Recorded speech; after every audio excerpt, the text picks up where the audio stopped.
What's going on, fellow tryhards? It's Star Tracker Gaming, bringing you back a brand new deck profile and a brand new local menace. We have Charles once again as our. I've had one of menace. these before. Yeah. I'm not brand new. Yeah. Oh, what were you playing today? I was playing a 51 card Sprite adventure pile. And what were your matchups like? So game one I was on. I played Ricky was branded Chimera. Then I played you were on Red Raptor, and then I played Voiceless Voice in the last round. Rio with a 51 card stack. Yeah. Well, without further ado, let's see the main board. Sure. So Sprite Engine, you go 3 blues, mandatory. Yeah, mandatory. And mandatory, yeah, engine, so is Jet. They're just great extenders. They facilitate the deck, give you good advantage. Starter, Gamma Burst, anything like that. Yeah. 1 red, 1 carrot. Didn't really miss having any more than that. So that's just like 8 monsters. I think in your previous build on the channel where it was just pure Sprite, you were running 2 and 2 on Yeah, that. yeah, I was. But there's more. Well, when I decided to make just the pile, it was like, I have so many other like normal summons. The deck, to be honest with you, the deck conflicts a lot with a lot of things that I'm playing in it. But like, you just see one side or the other, and it's kind of like it's good. It's good either way. Yeah. This is back to 3 now, and it makes the deck a lot better, a lot more consistent. 3-star. Yeah. 3-starter, just get you 1, usually blue or jet, whichever one you're missing. Saw it a lot in my opening hand, and it's gas, like I said. I played in the main the 1 Smashers and the 1 Trap. Going first, you probably want to search that if you get the Jet. Going second, this kind of helps you like break the board. I have a Gamma Burst in the side, but my logic behind that was just having something to go first with, something to go second with. It's 51, so if you wanted to cut this and just run the Smashers, because it's good pretty well either way. Yeah. But I like the Trap a whole lot better because we play Shifter, so Being able to snatch it plays under Shifter really well. Nimble package. 3 beaver, self-explanatory. It's your normal summon starter. Just get you an extra body to work with, and then I play 3 anglers. You'll see why, but this is the preferred ratio. And then this is supposed to be sunfish, I think, but it's like $10. Nimble sunfish. And the effect really isn't that good. So this is just a garnet. Like, this is just an extra body to facilitate. Like, if you summon beaver, you always get angler, and then if you use angler effect off a sprint, you always summon a beaver in this. So it gives you another round of bodies in the deck. Like, you could do the sprint line again if you wanted to. Yeah.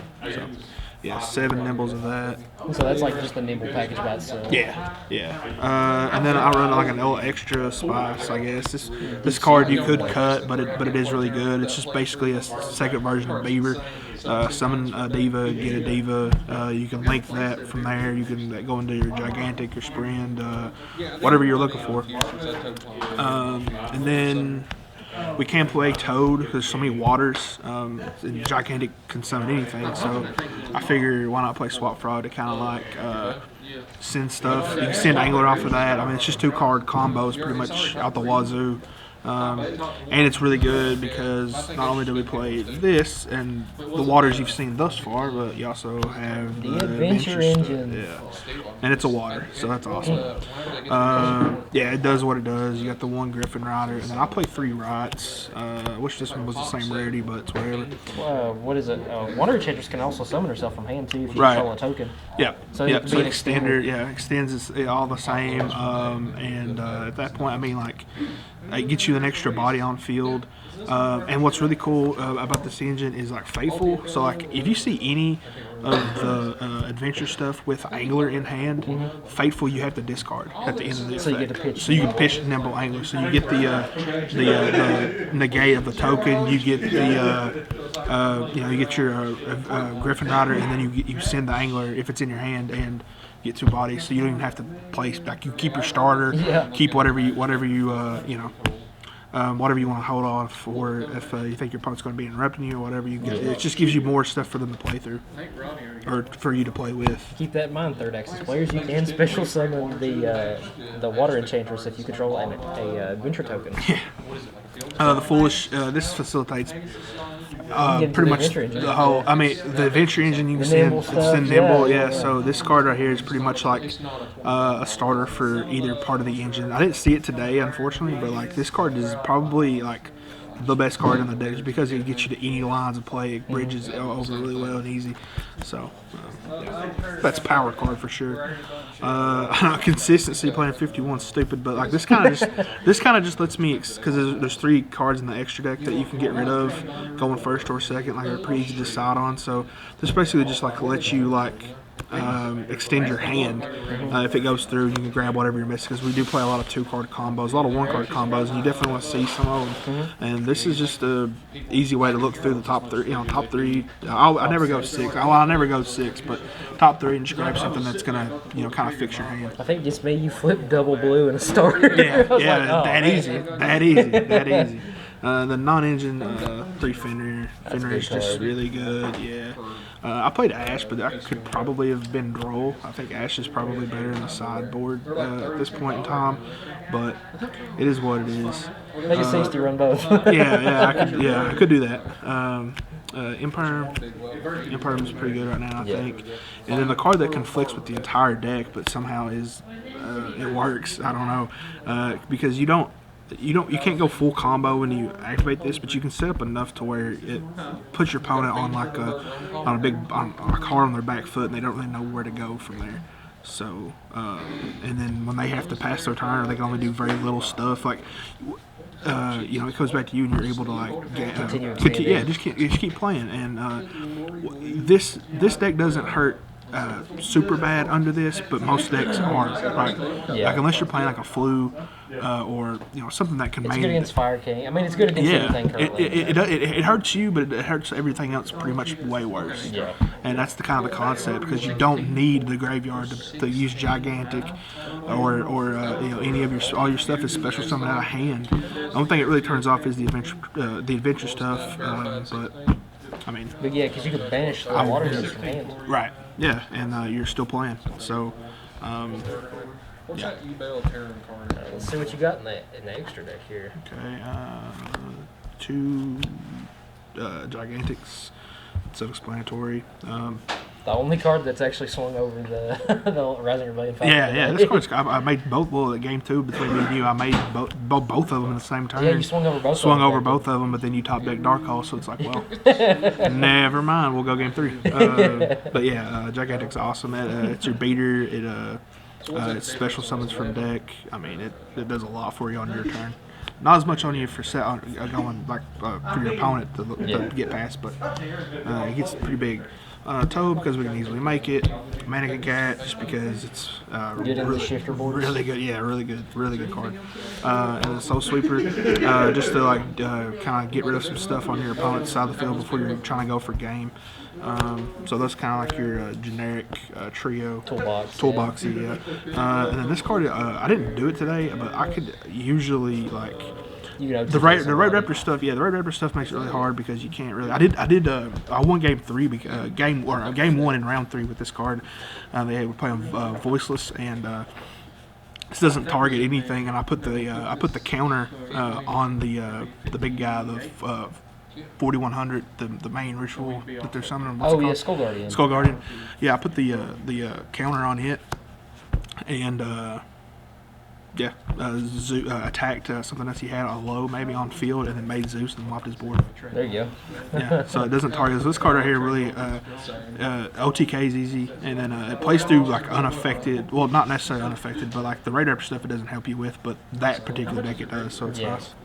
And then the downer to the Zeus for that same reason. I play 2 Sprint just because you can make the nimble stuff. It's another copy of Foolish. Yeah, well, it's 3 Foolishes basically, and you can the way the deck's set up, you can do the nimble stuff 2 back-to-back turns if you need it. So it's really good for, and it's disruption on your opponent. That's why you usually leave the Gigantic on field, because it's second effect. IP. Little Knight. SP, yep. IP Masquerade, SP Little Knight. I don't think I have to explain anything. This card's crazy. This card makes this card even more crazier. So. Yep.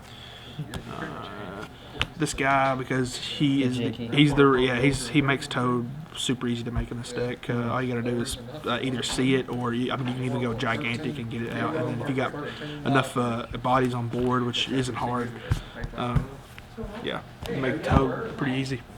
This card is probably the one flex spot. Just for back row hate. Well, yeah, but you got to discard a card. So if you're going second and you get your level 2 on board, discard Angler, discard any of your venture water enchanters. You get to go up on that. Yeah. Going second, like you get the pop a card they got if they got back row, and then it can start facilitating your stuff. If you don't have like Toad or something to get the Angler out of hand, this does it on turn 2. So it's pretty nice. Sweet. And then this guy for the woman jump scare. Yeah, because you can spam body so easy for the unaffected, untargetable. That is that. Yeah, you can't get rid of the stickiest guys in the game. This is what I use this for. So. And then, last but not least, what you got in the side? Yeah. So 3 draw. Yep. Probably should have been Ash. Honestly, this should have been in the main, but I wasn't. I don't know. I was so on the fence about it, but after today, we'll keep it the way it is. But I might rotate this in the deck and Ash out the deck. But yeah, DD Crow was expecting a lot more graveyard stuff, but I guess if you're, I opened a shifter like 4 times today, so it really wasn't. Did you use this against me? I sided it against you, but I never saw it. I saw shifter instead. So. The back row hate, 1 Harpies, 1 Lightning Storm, and the Cosmic. Wow. Yeah, all 3 of them hit back row, but this is also a board breaker, and I usually use it sided. I kind of use it as the same, like the 3rd copy for Droplet. Oh, sweet. So yeah, that way I feel like I'm siding in 3 back row hate and 3 because I don't have thrust. So like, you got to do what you got to do. But I do have talents in the man. I sided this card in almost every time. I'd say it's probably more than this format. It probably is, yeah. And I'm probably going to make a little bit of adjustments to that to try to find a way to get this. Who knows, I might put it up to 60. I got 9 spots to work with, so who knows. The Gamma Burst, the 1 card I sided into OTK, and then a card for time that I didn't have to use. Red Resonator. And then that's the token. Yeah, but I just like it. It's pretty cool. Well, Charles, is there anything that you would like to change in this deck profile? Right off the rip, extra deck, side, main deck. I mean, it worked pretty good today, but there are some adjustments I feel like I can make.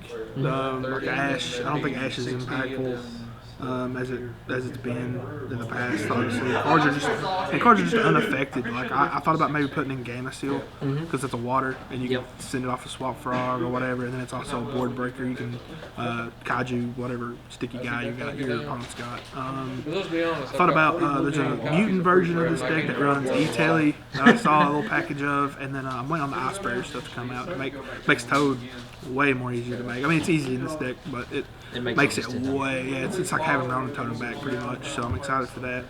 But I'm a surprise. This is my favorite deck, man, and I'm going to adjust it however I see fit to deal with this meta we're in, the fire meta. You got to put the fire out with the water ready. Do you have any shout-outs before we go? Yeah, everybody that comes out here to page 3, you, Tricard Gaming, Aaron, Rodney, Brad. Let's say hey, fellas. How's it going? What's up? That's it. We always got it. Guys, I appreciate you. Charles, I appreciate you doing this deck profile. No problem. My name's Tom with Tricard Games. We'll see you next time. See you guys.